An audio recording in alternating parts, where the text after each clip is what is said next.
starting with the third part now. So for anyone who hasn't watched the first and the second part till now, I would suggest पहले उधर जाओ आई button पर, पहले उसको देखो and then come to this third part. तब जाकर चीजें क्लियर होंगी. बट आई होप कि आपको दो पार्ट्स अगर आप देख चुके हो, आपको अब तक समझ में आ चुका होगा कि मैं ये सेशन क्यों लाई हूँ एंड इसका क्या रेलेवेंस है, बिकॉज हमने काफी चीजें देखी हैं जनरली. इनफैक्ट जब मैं खुद पीपीटी बना रही थी ना, मैंने काफी रिसर्च करी थी और मेरे को भी बहुत सारी चीजें समझने को मिली. क्लैट के लिए we didn't do such detailed study of course. जितनी मैं एसएससी आपको बैंकिंग एंड ऑल के लिए करवा रही हूँ, but that was a great time, right. Anyway, Nag series we were doing. The very previous thing that we did was Nirbhay, वो हमने कर लिया है. अब है Nag. Nag is anti tank guided missile. ये मैंने आपको एक्सप्लेन कर दिया था, फायर एंड फॉरगेट प्रिंसिपल पर बेस्ड है, ठीक है. पहले दूसरी वीडियो में बता दिया था. अब ने नाग सीरीज के अंदर नाग और हलीना, ये दोनों ही ना बहुत ज्यादा पॉपुलर है. जब मैंने बोला ना नाग एक लैंड वर्जन है, ठीक है, तो जो हलीना है ना वो एक एयर वर्जन है. जैसे ब्रह्मोस और ब्रह्मोस ए के बारे में बात हुई थी ना, ब्रह्मोस यूजुअली लैंड से लॉन्च करते हैं, ठीक है. बट जो ब्रह्मोस ए वाला वर्जन है ना, वो एयर लॉन्च है. इसका मतलब वो ना एयरक्राफ्ट चलते चलते प्लेन से भी तुम उस ब्रह्मोस ए को किसी टारगेट के ऊपर डाल सकते हो. इन द सेम वे अगर नाग लैंड से कर सकता है तो हलीना एयरक्राफ्ट से हो सकता है लॉन्च, ठीक है. HAL Rudra light combat aircraft mounted on helicopters, ठीक है. ये थर्ड जनरेशन है एंटी टैंक गाइडेड मिसाइल. ये एयर लॉन्च्ड है. ये एंटी टैंक गाइडेड मिसाइल है which is sun. It is not so popular. It is air launched, higher range and advance seeker. CLAT के लिए कर रहे हो तो संत को छोड़ सकते हो. Even man portable anti guarded missile को छोड़ सकते हो. फॉर क्लैट के लिए ये दोनों कर लो बस ऊपर वाले. अगर तुम किसी एसएससी बैंकिंग यूपीएससी ऑल कर रहे हो तो ये नाग सीरीज तो पूरी करनी ही पड़ेगी, ठीक है. तो वो करनी पड़ेगी. तो ये होता है man portable anti tank guided missile. इसका मतलब अब तक हम ये एंटी टैंक गाइडेड मिसाइल किधर से लॉन्च कर रहे थे? अभी हम लैंड से कर रहे थे, अभी हम देन एयर से कर रहे थे. बट अब जैसे हमारे जो सोल्जर्स होते हैं ना, सोल्जर्स के बैग पर जैसे होती है ना, फॉर एग्जाम्पल आर्टिलरी बहुत सारी होती है, इन्फेंट्री बहुत सारी होती है, बहुत सारी चीजें होती हैं यार उनके बैग में मिसाइल्स के लिए. तो इस बार उनके बैग में ही एंटी टैंक गाइडेड मिसाइल होती है, उनके बैग से ही लॉन्च जाते हैं, जो उनकी पीठ पर होता है. That is so light weight है ना, काफी एडवांस्ड वर्जन था this was. Anyway, next is K series, which is submarine launch ballistic missile, a kind of ballistic missile. हमने बहुत सारे types तो already पढ़ ही लिए हैं. तो K series is of course one of them. K series में we have K15 Sagarika, K4 and K5 and K6. K5, K6 are not important because अभी they are not in news. Apart from that, they are under development, so अभी कुछ हुआ नहीं है. But for K15 and for K4 ये करना पड़ेगा. We also did for CLAT last year. तो उसको लास्ट ईयर वाली चीजों तो एटलीस्ट देख ही लो, न्यूज में आने के चांसेस रहते हैं. तीनों ही सबमरीन लॉन्च है. इनफैक्ट पूरी केस सीरीज ही सबमरीन लॉन्च है, जैसे तुम्हें दिख रहा है. INS अरिहंत न्यूक्लियर का मैं अलग से पूरा सेशन लूंगी जहां पर मैं थंबनेल पर लिख दूंगी न्यूक्लियर डिफेंस, ठीक है. तो carried by INS Arihant Sagarika under testing enhances under water deterrence, ठीक, water deterrence which is K4, K15. Ranges इनके लर्न कर लो एटलीस्ट ऊपर की. ये तीसरा वाला छोड़ सकते हो, ठीक है. ये K5 and K6. Future this with a greater range in MRIB technology. बता दिया MRIB टेक्नोलॉजी क्या है, पीपीटी में भी आएगा, दोबारा बता दूंगी, ठीक है. बट दिस के सीरीज हमने आज तक सबमरीन लॉन्च बैलिस्टिक मिसाइल में तो थी नहीं. इंटरकॉन्टिनेंटल रेंज बैलिस्टिक मिसाइल और रॉकेट सिस्टम्स हमने MRIB लॉन्च कर इंस्टॉल करके रखी है, बट इसमें कभी नहीं कर रखी. सो ये देख लेंगे. ओके, कुछ और मिसाइल्स हैं जो किसी भी कैटेगरी में फिट नहीं आती.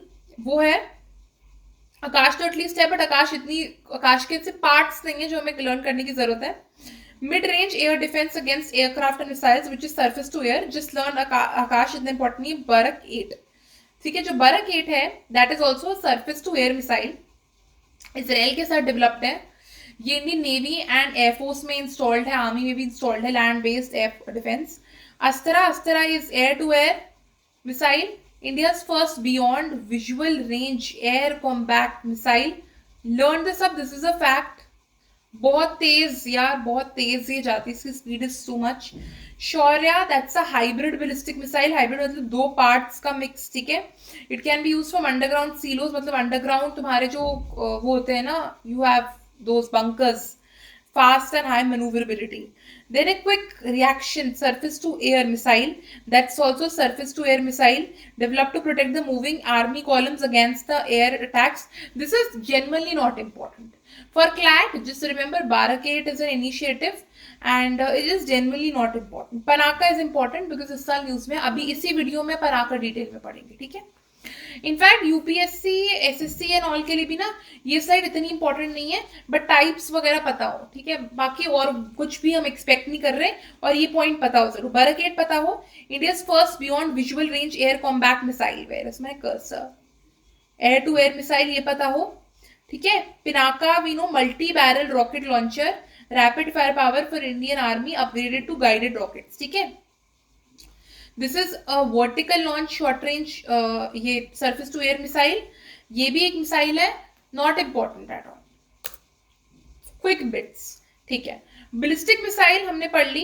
बिलिस्टिक मिसाइल में अग्नि है, पृथ्वी है, शौर्य है, के सीरीज तो सबमरीन लॉन्च बिलिस्टिक मिसाइल है, ये पढ़ ली है. ब्रह्मोस और निर्भय दोनों क्रूज मिसाइल है. टोमाहॉक ये नाम याद कर लेना, इंडियनाइज्ड वर्जन जो टोमाहॉक का है that is Nirbhay. Nag Helina man portable anti tank guided missile is an anti tank guided missile. Surface to air missile Akash है, बरक 8 है. Quick reaction surface to air missile, vertical launch short range surface to air missile. Air to air missile is Astra, rocket systems is Pinaka. However बहुत सारे rocket systems हमारे पास, लेकिन Indianised version Pinaka ही है. Otherwise we have मर्क also, मर्क is with Russia, ठीक है. Agni and Prithvi are known for the, पहले ये बताती हूँ, एयर डिफेंस के लिए ये हो गया तुम्हारे पास Akash, Barak 8 and quick reaction small short range ballistic missile. Nag series is anti armour warfare, मतलब एंटी टैंक वॉरफेयर ही. BrahMos and Nirbhay we have precision, and Agni and Prithvi strategic deterrence, ठीक है.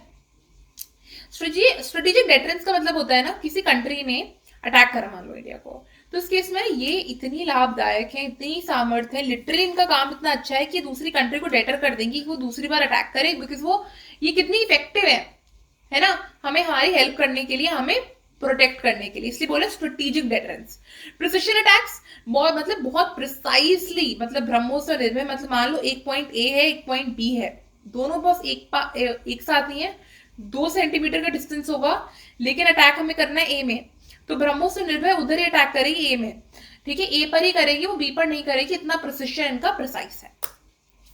एमआरआईबी टेक्नोलॉजी आ गए हम finally. MRIB technology of course game changing technology ballistic missiles के लिए है, ये क्रूज मिसाइल्स के लिए नहीं है.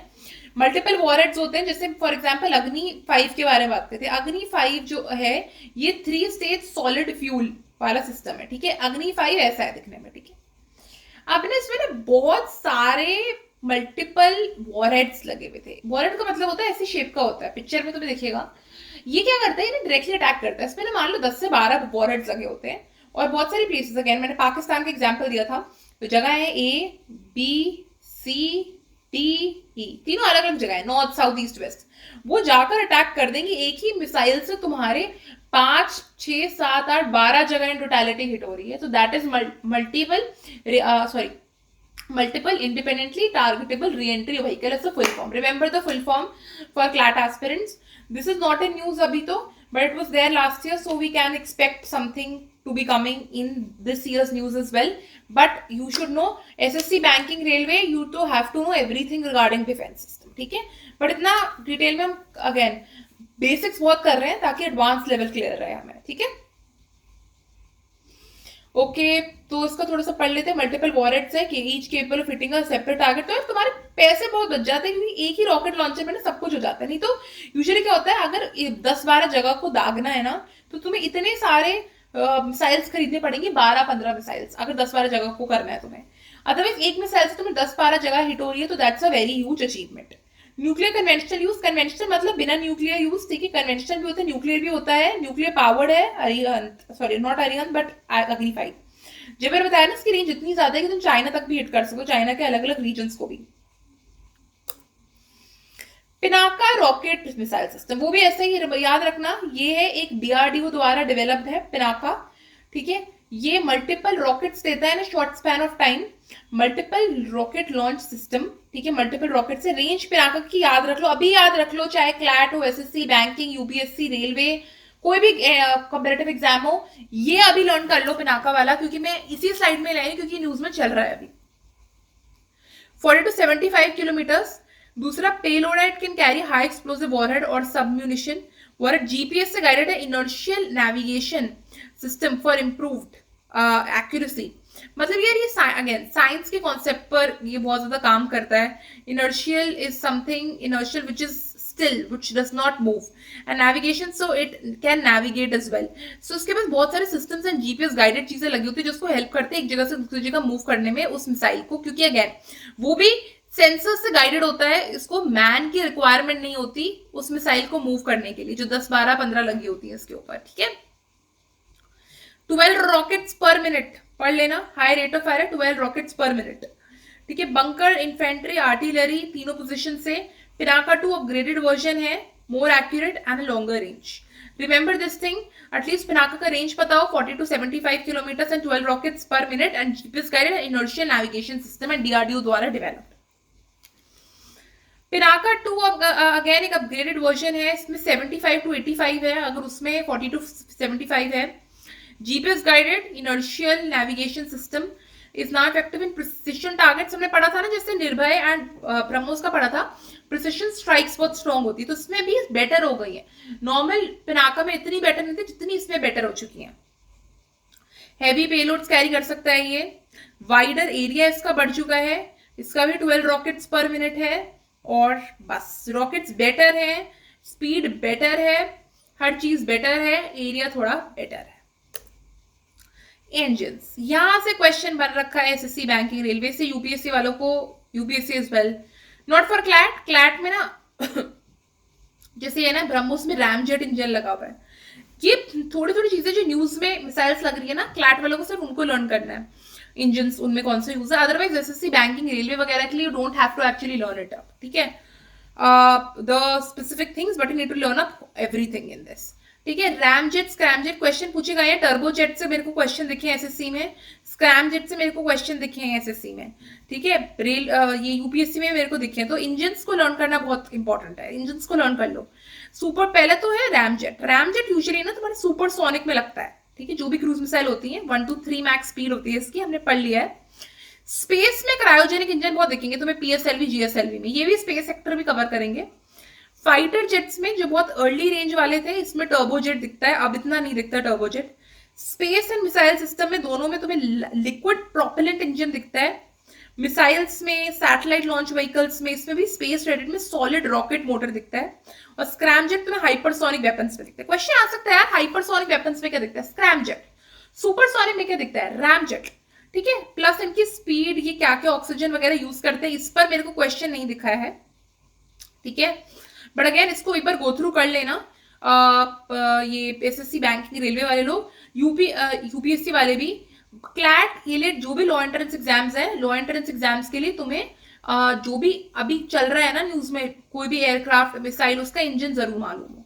यूजुअली रैमजेट, स्क्रैमजेट ही होता है। हमने जब खुद ब्रह्मोस लर्न करा था क्लैट 2025 के लिए, तो हमने चीजें देखी थी बहुत सारी, हमने रैमजेट इंजन लर्न करा था, उसके लिए remember this vividly. Otherwise no other missile was there at that time in use.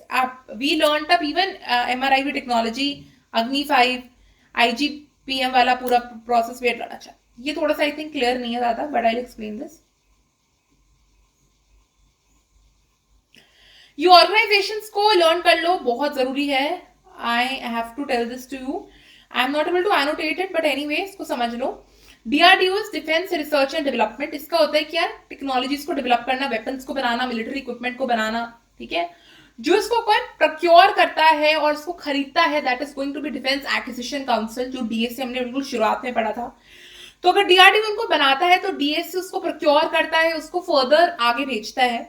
Indian air force, we know the function, Indian army, navy का फंक्शन जानने की कोई जरूरत नहीं है।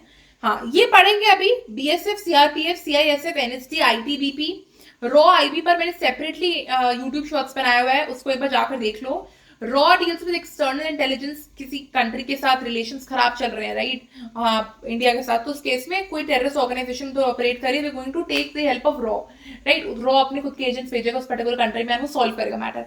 आईबी, कंट्री में दिक्कत चल रही है, कंट्री की इंटेलिजेंस, जैसे फॉर एग्जाम्पल हमारी कंट्री के अंदर ना नॉर्थ ईस्ट में बहुत सारे ग्रुप्स करते हैं ऑपरेट, एक्टिव है अभी भी, वो इंसर्जेंसी करना चाह रहे हैं, उनकी इंटेलिजेंस चाहिए। आई भी आएगी, रॉ नहीं आएगी उस केस में। वो अलग बात है कि वो शरण चाइना में ले रही है, फिर शरण बांग्लादेश में ले रही है, उस केस में रॉ की जरूरत पड़ेगी, ठीक है। जब तक इंटरनल मैटर है तब आईबी का इस्तेमाल होगा। कोस्ट गार्ड ये पढ़ेंगे हम सब। ब्यूरो ऑफ इंडियन स्टैंडर्ड्स, हमारा इंडियन फ्लैग बेसिकली ना, देखो तुम देखो, directorate general of quality assurance and bureau of Indian standards, इन दोनों के काम सेम है, बट ये है कि अगर मैंने एक वेन डायग्राम बनाऊं, वेन डायग्राम में बीआईएस बाहर रहेगा, मतलब ये पूरा सर्कल बीआईएस का रहेगा, छोटा वाला सर्कल आपका डीजीक्यूए रहेगा। इसका मतलब जो बीआईएस है ना, इंडिया के रिलेटेड कोई भी चीज होती है ना, इंडिया का फ्लैग है, राइट, फ्लैग की क्वालिटी, फ्लैग के लिए कौन सा कपड़ा यूज हुआ है ना, खादी यूज होता है, बट कैसी खादी, क्वालिटी का खादी, वो क्वालिटी स्टैंडर्ड्स बीआईएस देखता है, वो मिलिट्री के भी देखता है, मिलिट्री के एक्सक्लूसिव, मिलिट्री हार्डवेयर के exclusive quality standards directorate general of quality assurance देखता है, अदरवाइज बीआईएस सब कुछ देखता है। दूसरे strategic forces command, nuclear stockpile से related ordnance factory establishing Uttar Pradesh में भी हुई है, कर्नाटका में भी बहुत जगह हुई है, तुम्हारे अगेन वेपन्स वगैरह को बनाती है ये। भारत इलेक्ट्रॉनिक्स लिमिटेड, ये भाई विंग्स है तुम्हारे, हिंदुस्तान इलेक्ट्रॉनिक्स लिमिटेड, इसको भी पढ़ेंगे डिटेल में। भारत हेवी इलेक्ट्रिकल्स लिमिटेड, ये तुम्हारे मैन्युफैक्चर के लिए ना बहुत होते हैं, एयरक्राफ्ट के लिए। जब जो भेल है ना, Bharat heavy electricals majorly electronic चीजों के लिए होता है, रेडार्स एंड ऑल। एयरक्राफ्ट के लिए हिंदुस्तान एरोनॉटिक्स लिमिटेड, और भारत आपका जो इलेक्ट्रॉनिक्स लिमिटेड है बेल, वो तुम्हारा वही कम्युनिकेशन वॉल के लिए होता है। डीआरडीएल जो है defence research and development laboratory, development of missiles and defence related चीजें। अगेन चाहे मैं डीएसए बोलूं, डीआरडीएल बोलूं, डीआरडीओ बोलूं, फंक्शन तीनों का ओवरलैप बिल्कुल करता है, बट डीआरडीओ चीजों को जब बनाता है, खुद बनाता है, डीएसए उसको एक्विजिशन करता है, इसके नाम में डिफेंस एक्विजिशन काउंसिल, मतलब उसको एक्वायर करके फर्दर आगे बेचता है टेस्टिंग एंड ऑल के लिए, that is DAC. But DRDL as again it also creates a major role and plays a major role in fact बनाने के लिए चीजों को, और क्वालिटी के लिए you have DGQA.